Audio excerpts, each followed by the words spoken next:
नमस्कार प्यारे साथियों, आप सभी का स्वागत है स्वामी विवेकानंद स्टडी सर्किल प्रयागराज में। आज हम लोग संविधान संशोधन के बारे में पढ़ेंगे। यहाँ पर संविधान संशोधन की आवश्यकता क्यों पड़ी या फिर पूरी प्रक्रिया क्या है वो यहाँ पर समझेंगे। देखिए, संविधान को लागू है आज कितने वर्ष हो गए, 1950 में लागू हुआ, उससे पहले संविधान बना। तो संविधान सभा के सामने ये प्रश्न उठा कि क्या ठीक जैसे आज हम अनुच्छेद और उपबंध लिख दे रहे हैं, ये अनुच्छेद आज से आगे आने वाले वर्षों में ठीक उन्हीं तरह से कार्य करेगी या फिर इसमें कुछ परिवर्तन की आवश्यकता होगी। ये प्रश्न उठा और लगभग सारे देशों में व्यवस्था की गई है संविधान को संशोधन करने की। तो हमारे संविधान सभा ने भी ये निर्णय लिया कि हम संविधान संशोधन की व्यवस्था संविधान में देंगे।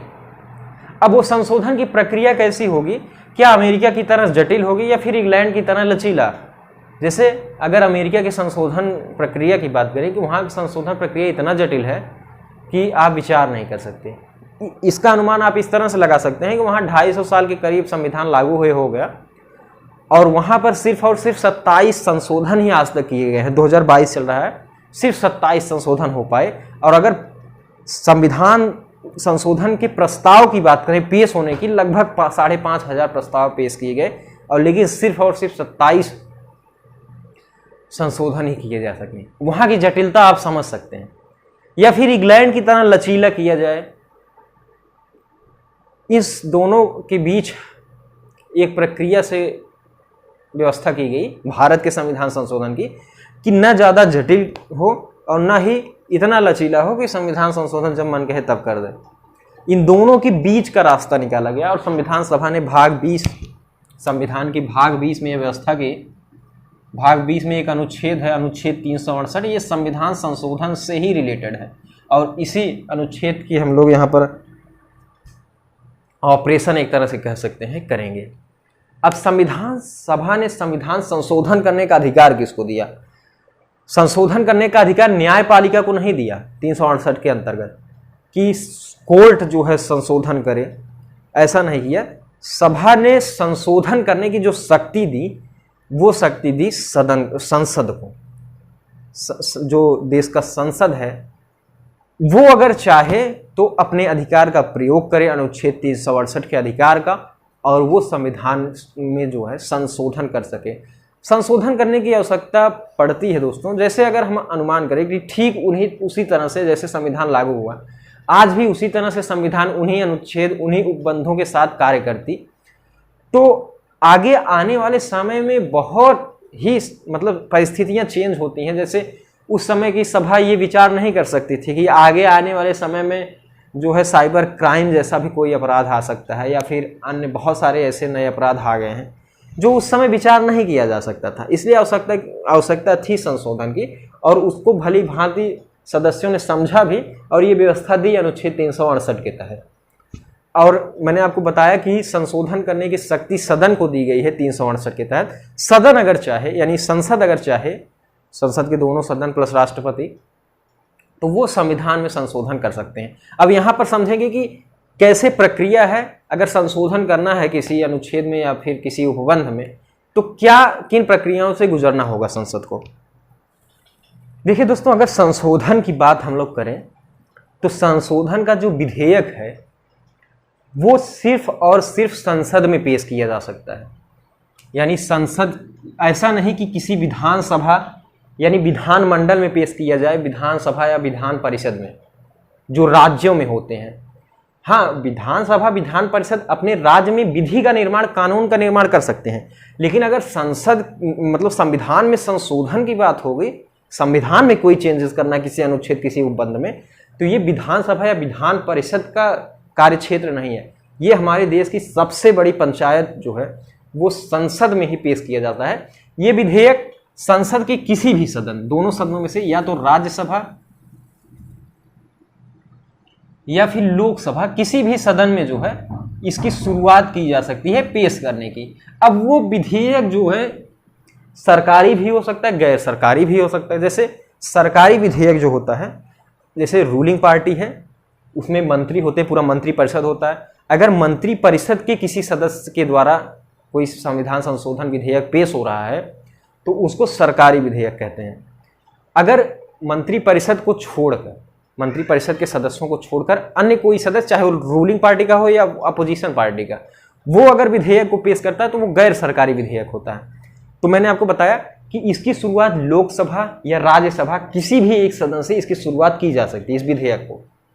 अब देखिए, वो विधेयक जब सभा में आता है, संसदन में आता है, तो सदन की जिम्मेदारी होगी कि वो विधेयक अगर सदन में आया है तो सदन उसे विशेष बहुमत से पारित करे। विशेष बहुमत का तात्पर्य आप समझ रहे हैं, उपस्थित और मत देने वाले सदस्यों का 2/3 यानी 2/3 बहुमत चाहिए, तो उसे विशेष बहुमत कहा जाता है। तो उस विधेयक पर चर्चा होगी, उसके बाद वोटिंग होगा, उसके बाद दोस्तों अगर 2/3 बहुमत से किसी एक सदन से पारित हो जा रहा है तो वो फिर जाएगा दूसरे सदन में। यानी मान लीजिए लोकसभा से पारित हो गया, मान लेते हैं, इसके यहाँ से 2/3 बहुमत से पारित हुआ, इसके बाद ये जाएगा कहाँ पर, ये जाएगा राज्यसभा में, इस पे चर्चा होगी, बहस होगी। यहाँ भी उपस्थित और मत देने वाले सदस्यों का 2/3 बहुमत चाहिए। 2/3 सदस्य जो हैं, संविधान संशोधन की हम लोग बात कर रहे हैं, संविधान संशोधन में 2/3 विशेष बहुमत की आवश्यकता होती है। और अगर ये विशेष बहुमत से राज्यसभा से भी पारित हो गया तो फिर ये औपचारिक मात्र राष्ट्रपति के पास जाता है, राष्ट्रपति के हस्ताक्षर के लिए। अब राष्ट्रपति के पास अधिकार होता है कि राष्ट्रपति उसे अपने पास रख सकता है या फिर पुनर्विचार के लिए विधेयक को पेश कर सकता है, मतलब भेज सकता है। लेकिन संशोधन के विधेयक में ऐसा राष्ट्रपति को करने का अधिकार नहीं होता। अगर कोई संशोधन विधेयक, संविधान संशोधन विधेयक राष्ट्रपति के पास जा रहा है तो राष्ट्रपति बाध्य है उस पर हस्ताक्षर करने के लिए।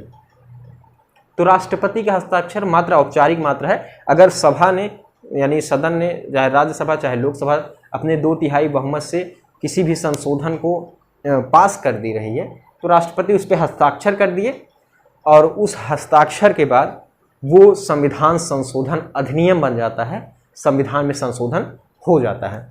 अब देखिए, संशोधन जो होता है संविधान में हमारे देश में, वो 3 तरह का संशोधन होता है। थोड़ा सा समझते हैं साथियों। अगर संविधान संशोधन की बात करें तो एक संविधान संशोधन, इसको अनुच्छेद 368 से बाहर रखा गया है, 368 से बाहर रखा गया है। ये हम साधारण बहुमत से ही संशोधन कर सकते हैं, यानी दोनों सदनों में उपस्थित और मत देने वाले सदस्यों का 1/2+1 अगर बहुमत मिल गया तो ये संशोधन हो जाता है। अब इन संशोधनों में कौन से संशोधन होते हैं? अगर कोई राज्य है उसको भारत में शामिल, राज्य का तात्पर्य यहाँ पर किसी अन्य देश से है, उस पर भारत ने अधिकार कर लिया, या फिर किसी भी राज्य को अपने देश में शामिल करना है, जैसे बांग्लादेश में से कुछ जगहें थे जिसको भारत में शामिल किया गया, तो इसके लिए साधारण बहुमत ही चाहिए। अनुच्छेद 368 के जैसा विशेष बहुमत की आवश्यकता नहीं है। दोनों सदनों में साधारण बहुमत से नए राज्यों की एंट्री की जा सकती है। हाँ, लेकिन अगर किसी भूमि को किसी दूसरे देश को देना है तो इसके लिए विशेष बहुमत की आवश्यकता होगी। हाँ, एंट्री करना है तो साधारण बहुमत से काम चल जाएगा, दोनों सदनों के साधारण बहुमत से। दूसरा एक और हम लोग यहाँ पर देख लेते हैं, साधारण बहुमत की जो संशोधन में एक और संशोधन है वो है, अगर किसी राज्य में आपको पता है विधानमंडल होता है, कई राज्यों में विधानमंडल में विधानसभा और विधान परिषद की व्यवस्था की गई है। अगर किसी राज्य में विधान परिषद जो है उसको ख़त्म करना है या फिर विधान परिषद को उसमें एंट्री करनी है, इसके बीच में अगर संशोधन करना है तो ये भी साधारण बहुमत से ही संशोधन होता है। किसी राज्य की सीमा में परिवर्तन करना है, नाम में परिवर्तन करना है उसके जो है, या फिर 2 भागों में बांटना है, तो इसके लिए साधारण बहुमत से ही क्या किया जाता है, संविधान संशोधन किया जाता है। तो ऐसे बहुत सारे विषय हैं, मैं आपको विषय लिख के दे दूंगा, आप लोग देख सकते हैं। तो वो साधारण बहुमत से ही संशोधन हो जाता है। दूसरा एक और संशोधन होता है, वो होता है विशेष बहुमत से, जो अनुच्छेद 368 के तहत होता है। अनुच्छेद 368 के तहत विशेष बहुमत से संशोधन किया जाता है संविधान में, उसको हम लोग यहाँ पर देख लेते हैं।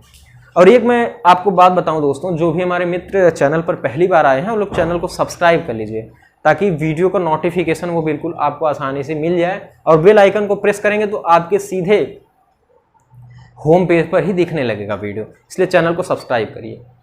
अब अनुच्छेद 368 के तहत कौन सा संशोधन करेंगे? अब दोस्तों दूसरे संविधान संशोधन की बात करें, जो अनुच्छेद 368 के तहत मैं बता रहा हूं, इसमें जो मैंने आपको पहला बताया था साधारण बहुमत से, और मैं आपको जो तीसरा वाला संशोधन बताऊंगा, उन दोनों संशोधन के विषय में जो विषय आते हैं, उन विषयों को छोड़कर वो सारे उपबंध जो इन दोनों को छोड़कर बचते हैं, वो सारे संशोधन जो है अनुच्छेद 368 के तहत विशेष बहुमत, राज्यसभा लोकसभा में विशेष बहुमत चाहिए, उसके बाद राष्ट्रपति हस्ताक्षर चाहिए, वो व्यवस्था की गई है। जैसे अगर मौलिक अधिकार में कोई परिवर्तन करना है, राज्य के नीति निर्देशक तत्व में, नीति निर्देशक सिद्धांत में करना है, इन सब सारी चीजों में अगर कोई संशोधन करना है तो विशेष बहुमत की आवश्यकता होती है 368। और वो सारे विषय जो पहले और तीसरे वाले, जो मैं तीसरा बताऊंगा, इन दोनों के बीच में विषय नहीं है, उन सारे विषयों में अगर संशोधन करना है तो अनुच्छेद 368 विशेष बहुमत वाला संशोधन करना पड़ेगा। अब तीसरे संशोधन की बात करें, जो तीसरी व्यवस्था है संशोधन की, उसमें क्या करना है? यह संशोधन महत्वपूर्ण है। इसमें वो संशोधन होते हैं जो संघीय ढांचे को एक तरह से प्रभावित करते हैं। संघीय ढांचे को, अगर संघीय व्यवस्थाओं में, संघीय ढांचे में कोई परिवर्तन करना है तो इसमें दोनों सदनों के विशेष बहुमत की आवश्यकता तो होती ही है, यानी राज्यसभा और लोकसभा से पारित होना ही है विशेष बहुमत से। इसके साथ साथ आधे राज्य के विधानमंडल की भी सहमति होनी चाहिए, विधानमंडल के साधारण बहुमत होना चाहिए।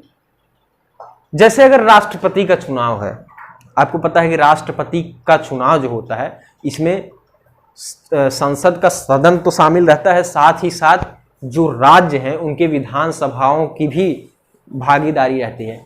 अगर उनके चुनाव में कोई परिवर्तन करना है, चुनाव प्रक्रिया में कोई परिवर्तन करना है, तो संसद का विशेष बहुमत चाहिए, प्लस जैसे इतने राज्य हैं, राज्यों के आधे राज्यों के विधानमंडलों से साधारण बहुमत से पारित होना चाहिए, तब जाकर संघीय ढांचे में कोई परिवर्तन होगा, राष्ट्रपति के चुनाव प्रक्रिया में कोई परिवर्तन होगा। जैसे केंद्र और राज्य की कार्यकारिणी शक्तियां हुई, जीएसटी हुआ, जीएसटी से भी सीधे राज्य जो है वो प्रभावित होते हैं।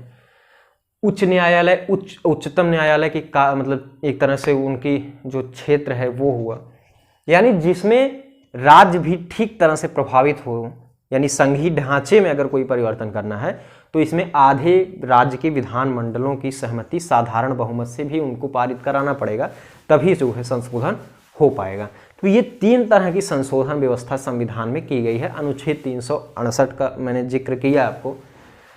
अब यहाँ पर थोड़ा सा समझते हैं कि संविधान अगर इस तरह की व्यवस्था की गई है तो संसद जो चाहे संविधान में पूरा संविधान ही चेंज कर दे, ये प्रश्न उठा भी,